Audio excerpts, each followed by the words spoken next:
সেখানে তিনি সাহসিকতা, বলিষ্ঠতা, দক্ষতার সাথেই ভূমিকা রেখেছিলেন এবং অধ্যাপক গোলাম আজম তার ন্যায্য অধিকার ফিরে পেয়েছিলেন, নাগরিকত্ব পেয়েছিলেন।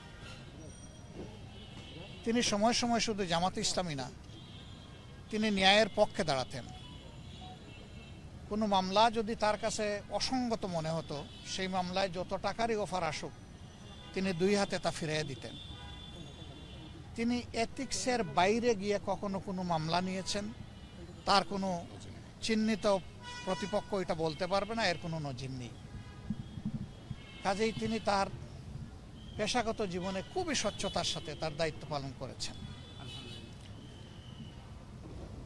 এরপরে জামাত নেতৃবৃন্দ এবং জামাত ইসলামীর বিরুদ্ধে 2010 সাল থেকে যে ক্র্যাকডাউন হয়েছিল, এখানে তিনি জামাতে ইসলামীর পক্ষে প্রধান কৌশলী ছিলেন। চিফ ডিফেন্স লয়ার হিসাবে তিনি তার দায়িত্ব, তার পেশাগত দায়িত্বের বাইরে গিয়েও তিনি অনেক কিছু করেছেন, যেটা আমাদেরকে চিরদিনের জন্য ঋণী করে রেখেছে। তার এই সমস্ত ঋণ পরিশোধ করার কোনো শক্তি বাংলাদেশ জামাত ইসলামীর নেই। তবে মহান রবের দরবারে দোয়া করব, আল্লাহ যেন তার সমস্ত নেক অবদানকে কবুল করে তার মধ্যে অফুরন্ত বারাকা দেন। তিনি যে অনন্ত সফরে আজকে যাত্রা শুরু করলেন, আল্লাহ পাক যেন তার বান্দার সঙ্গী হয়ে যান এবং তার রহমতের ফিরিস্তাদেরকেও যেন সঙ্গী বানিয়ে দেন।